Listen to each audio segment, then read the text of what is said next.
कि कभी पत्नी को पति का त्याग नहीं करना चाहिए। आपने ये बात कई बार कथा में बोली है। तो अगर पति पत्नी का त्याग कर दे तो नहीं करना चाहिए, उसको भी क्यों करेगा त्याग? हमारे यहाँ त्याग आपको मतलब कथा में ये भी बोलना चाहिए कि अगर पत्नी नहीं कर सकती त्याग तो पति भी नहीं कर सकता। आप सभी चैनल को सब्सक्राइब कर लीजिएगा।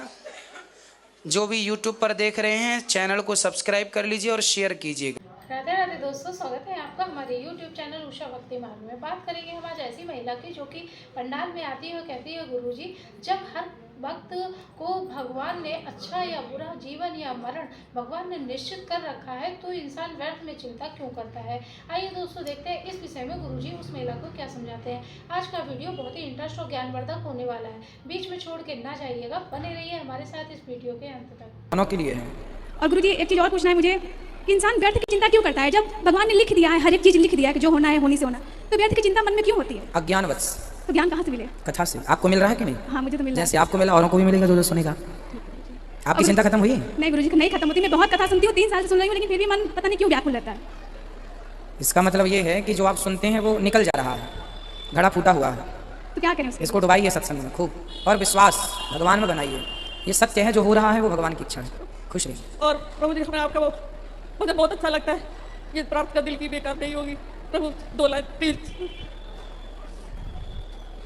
पूरा है भरोसा मेरी हार नहीं होगी, ये प्रार्थना दिल की बेकार नहीं होगी, ये प्रार्थना दिल की बेकार नहीं होगी। पूरा है भरोसा मेरी हार नहीं होगी, सांवरे जब तू मेरे साथ है, सांवरे सिर पे तेरा हाथ है। पूरे भारतवर्ष में ग्रामों की संख्या कितनी है? ये तो गूगल बाबा से पूछने के तो पता चल जाएगा ना महाराज बता दें, हम ही बता दें। 143 पृष्ठ में स्कंद पुराण में 12 करोड़ 96 करोड़ 72 लाख 36,000 पूरे ग्रामों की संख्या है। गांव? हाँ गांव। गांव पहले अपना भारत बड़ा था ना। जी जी जी। अब तो भारत छोटा है तो गांव लेकिन पूरे ग्रामों की संख्या दी गई। अभी भी गांव की संख्या कम है। और महाराज हमने ध्यान दृष्टि में देखा है, थोड़ा लिखा है कि क्षत्रिय का लड़का हो, क्षत्रिय का बालक तो 6 साल परीक्षा गुरु को लेना चाहिए, तब दीक्षा देना चाहिए। 3 साल ब्राह्मण के बालक को, वयस्क के लड़के को 9 साल तक परीक्षा, चतुर्थ वर्ण को वो शब्द नहीं कहना है, चतुर्थ वर्ण को 12 साल परीक्षा लेकर दीक्षा दीजिए। खुश रहिए। और महाराज ठीक है सुनना महाराज, आप दीजिए महाराज इसका ध्यान रखिएगा। खुश रहिए। हाँ दया दान भूत इद्दते। राधे राधे गुरुजी, प्रश्न करना था कि मनुष्य क्या जीते जी अपना अंत्येष्टिकर्म कर सकता है? कौन? मनुष्य, कोई भी मनुष्य। मनुष्य अपना जीते जी अंत्येष्टिकर्म कर सकता है क्या? अंत्येष्टि नहीं, जीते जी कैसी होगी? मैं तो मरने के बाद ही होगी ना। जीते जी आप जितने पुण्य के कार्य हैं वो आप कीजिए, मरने के बाद तो फिर अंत्येष्टि पुत्र ही करता है। जो भी उपलब्ध है, मतलब पुत्र नहीं है तो जो भी करेंगे वो करेंगे, अंत्येष्टि वो लोग करेंगे। मतलब जैसे भागवत पुराण वाले जो होता है आप कराते हैं, तो क्या इस तरह का भी कोई कर्म होता है क्या? हाँ, हम अपने लिए भागवत जी करा सकते हैं, अपने लिए पोथी पाठ करा सकते हैं, अपने लिए पुण्य कर सकते हैं। जो हम अपने लिए करते हैं वो हमारा ही है। खुश रहिए। राधे राधे महाराज। राधे राधे। मैं उत्तर प्रदेश से आया हूँ। मेरा एक दुविधा में हूँ महाराज जी। मेरी उम्र 55 साल हो गई है और अभी सर्विस में हूँ। बच्चों की शादी होती है, इस समय निवृत्त हूँ। एक बच्चे की शादी है, वो भी हो जाएगी इस समय से। और मेरे वृद्ध माता पिता हैं, पिताजी की उम्र लगभग 85-87 के आसपास। उनकी इच्छा रहती है कि वृंदावन में वास करें, और उनकी इच्छा है और मेरी भी इच्छा है कि उनके साथ ही रहें। हाँ ठीक है। हम वो हमें नहीं, हम उनके बगैर नहीं रह पाते हैं। तो शास्त्र के अनुसार मुझे क्या करना चाहिए? क्या वृंदावन में वास करना चाहिए या मैं जहाँ रह के नौकरी कर रहा हूँ वहीं पे? आपके बच्चे, आपकी पत्नी कहाँ है? यहीं घर पे ही है। घर कहाँ है? अलीगढ़। अलीगढ़। आपकी माँ वृंदावन वास करना चाहती हैं? पिताश्री जी की इच्छा है। पिताजी भी हैं? माता जी की इच्छा कम है थोड़ी। अच्छा, तो फिर पिताजी की इच्छा है तो वास कर लें, जहाँ भी आपको उपलब्ध हो जाए स्थान वहाँ वास कर लें। आप लोग आना जाना बनाए रखिएगा। जी नहीं, हम आना जाना नहीं बनाएंगे, हम नौकरी छोड़ के यही रह लेंगे। उसमें कौन सी नौकरी करते हैं? प्राइवेट जॉब में हूँ मैं। अच्छा ठीक है, फिर देख लीजिए, तो आपका अपना डिसीजन है। नहीं, शास्त्र के वृंदावन का वास तो उत्तम वास है, इससे श्रेष्ठ वास क्या है? उनकी इच्छा है तो अच्छी बात है, मगर आपका देखो कि आपका भी ना बिगड़े ना, कुछ बच्चों का फ्यूचर ना बिगड़े, आपका भी। अगर ऐसी स्थिति मेरे सामने आती है जिस कह रहे हैं, तो मुझे क्या करना चाहिए महाराज? माता पिता को, या फिर ये भी हो सकता है कि माता पिता कुछ दिन आए वृंदावन रहें, कुछ दिन घर रहें, और घर में रह के ही बिहारी जी का चिंतन करते रहें, तो वहाँ रह के भी जो चिंतन भगवान का होता है वो भी ब्रजवास ही है। आप घर में हैं और आपका मन वृंदावन में है तो वो भी ब्रजवास है। जी महाराज बिल्कुल। आपके श्री चरणों में सिर डालें। खुश रहिए। राधे राधे गुरुजी। गुरुजी हमारा प्रश्न ये था कि मैं पहले गुरु मंत्र ले चुकी हूँ, अयोध्या जी के महाराज जी हैं, तो उन्होंने कान में मंत्र तो दिया था, लेकिन जो आप कथा में कहते हैं कि एक हाथ में चक्र और एक हाथ में शंख होना चाहिए, जो आप चिन्ह छोड़ते हैं, तो वो नहीं मिला है, तो क्या करें उसको? कोई बात नहीं, आप अपने गुरुजी से वो तो शांत हो गए। तो फिर जो मंत्र मिला जाप करिए, निश्चित। इसकी जरूरत नहीं है फिर? कोई बात नहीं, उनकी परंपरा में नहीं होगा। पंच संस्कार हमारी श्री संप्रदाय में है। लेकिन आपके कथा में सुने थे कि अगर शंख चक्र का चिन्ह नहीं होगा तो वैकुंठ में लिखाता नहीं है। नहीं, ये तो होता है, शंख चक्र दिया जाता है, धनुष बाण दिए जाते हैं रामानंदाचार्य परंपरा में। शंख चक्र का श्री परंपरा में और जो श्री रामानंदाचार्य भगवान की परंपरा है उसमें धनुष बाण दिए जाते हैं। तो ये सबकी अपनी अपनी परंपरा कोई है। कथा में सुने थे कि वो बैकुंठ में लिखा था नहीं शंख चक्र का चिन्ह नहीं था। हम पूछने वाले थे कि क्या कोई बात नहीं। दोबारा नहीं ले सकते? अब आपके गुरुजी ने मंत्र दिया है, जाप करिए, भगवान के नाम से कल्याण हो जाएगा, वो सब चीजें भी ठीक हैं। आपकी कथा सुनती हूँ महाराज, बहुत अच्छा लगता है। गुरुजी, मैं आपको कुछ कहना चाहता हूँ सनातन के ऊपर। हाँ बताओ।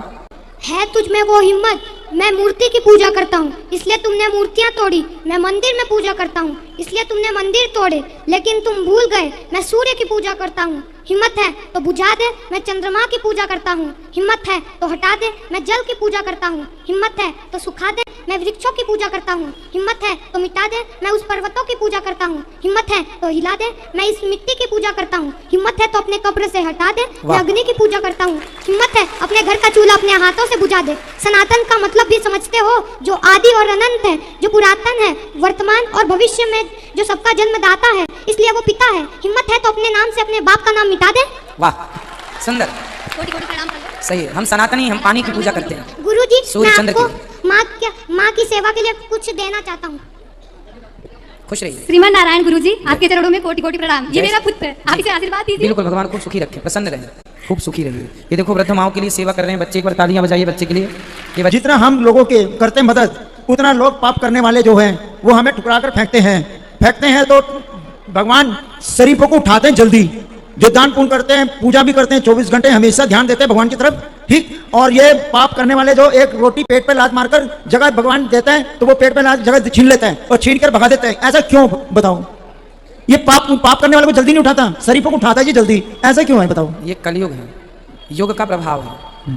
और भगवान स्वयं नहीं चाहते कि मेरा भक्त दुष्टों के बीच में रहे, इसलिए चल तू आजा, दुष्टों को ही रहने दो इसलिए। और दूसरा नंबर है गुरुजी, मैं 15 साल में पुलिस लाइन के अंदर सरकारी जगह किसी ने मंदिर बनाया था, बहुत शरीफ आदमी था, बहुत अच्छा था, ठीक, वो भी पूजा करता था, लेकिन वो रिटायरमेंट हो गए। उन्होंने दूसरा राजनीति खेलकर वो हमारे जगह छीनकर हमें भगाया गया था। ऐसा क्यों? वो क्या चाहते हैं? वो क्यों पाप कर रहे हैं? भगवान, मैं तो कहता हूं, भगवान से प्रार्थना करता हूं कि शरीफों को मत उठाओ, लेकिन पाप करने वालों को जल्दी से जल्दी उठा के ले जाए बस, ताकि ये गरीब आदमी बचाव रहे, संसार बच कर रहे। क्योंकि पाप करने वाला कभी गरीबों को नहीं छोड़ता, वो हर रोजी की रोटी छीन छीन के खा जाता है और भगा देता है 1 मिनट में, और जो दूसरों को ऐसा काम करके दिखाता है वो। ऐसा क्यों? भगवान देंगे, भगवान थोड़ा देर से देते हैं पर दंड सबको देते हैं, देंगे। अब हम ठोकर खा रहे हैं, वो ऐश आराम कर रहे हैं, ठीक, तो लेकिन हमें धक्के खाना पड़ रहे हैं ना, देख लो, हमें भूखा मार रहे हैं ना। मैं इसलिए गुरुजी, हमारे पास ठिकाना नहीं है, मैं आपसे कुछ नहीं मांगूंगा, सिर्फ मैं आपसे एक चीज मांगना चाहता हूं, वो अगर आप दे सकते हो तो मेरे लिए बहुत, मैं खुश हो जाऊंगा। मुझे सिर्फ आपके आशीर्वाद चाहिए, मुझे खाली आशीर्वाद दे दो, मैं, ताकि मेरे अंदर आत्मा खुश रहे मेरा। बिल्कुल, ये वृंदावन है, यहाँ सबको आश्रय देने वाले स्वयं बिहारी जी हैं, चिंता ना करिए। राधे राधे गुरुजी। जी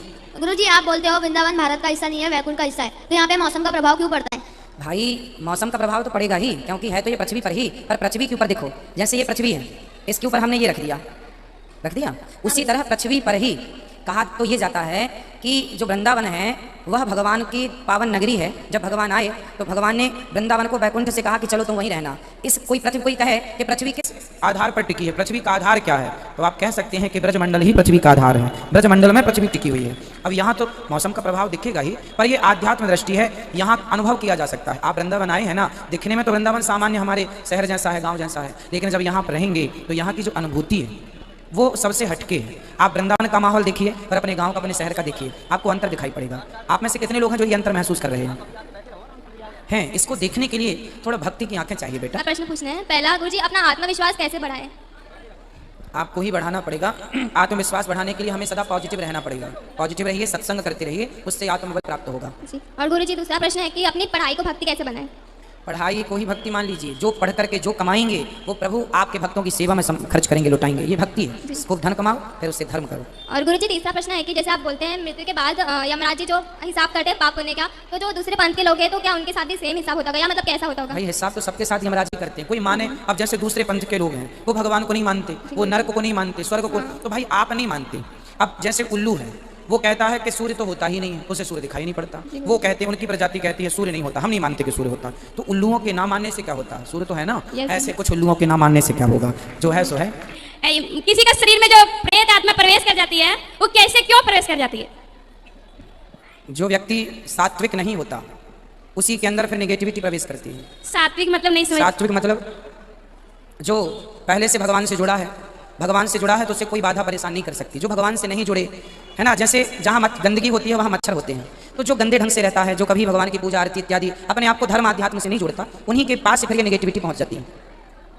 ठीक है कि जो इंद्र को श्राप लगा था ब्रह्म हत्या का, तो वो अपने चारों मतलब उस रात को स्त्रियों में पेड़ में मतलब विभक्त कर दिया था, तो उसमें स्त्रियों के क्या दोष था?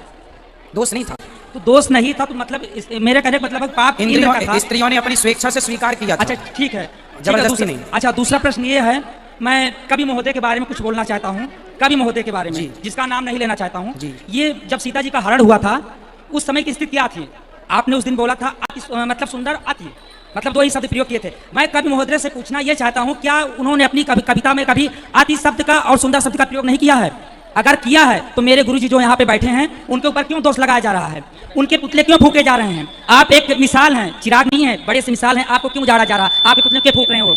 मैं एक भारत सरकार से, उत्तर प्रदेश सरकार से यही मांग करता हूँ आपको सुरक्षा दी जाए, क्योंकि नहीं हम लोग किसी दिन अनाथ हो जाएंगे। हमको आप मार्गदर्शन दिखा रहे हैं, पूरे विश्व को आप मार्गदर्शन कर रहे हैं, दिखा रहे हैं। हम खुद पीड़ित हैं निद्रा से, अब उससे मैं ठीक हूँ, मैं बहुत अच्छा हो गया हूँ, मुझे बराबर नींद आ रही है। तो मैं ये पूछना चाहता हूँ कवि महोदय ऐसा क्यों कर रहे हैं, क्यों कर रहे हैं? मेरा क्वेश्चन जायज है कि नाजायज मुझे नहीं पता है, लेकिन आपको तो भारत रत्न से विभूषित करना चाहिए। जो काम आप कर रहे हैं कोई नहीं करेगा। क्या जो देश को चला रहे हैं प्रशासनिक अधिकारी हैं और नेता हैं, उन्हीं को विभूषित किया जाए देश रत्न भारत रत्न से? आपको नहीं, आप भी ले सकते हैं, आपको भी दिया जाए।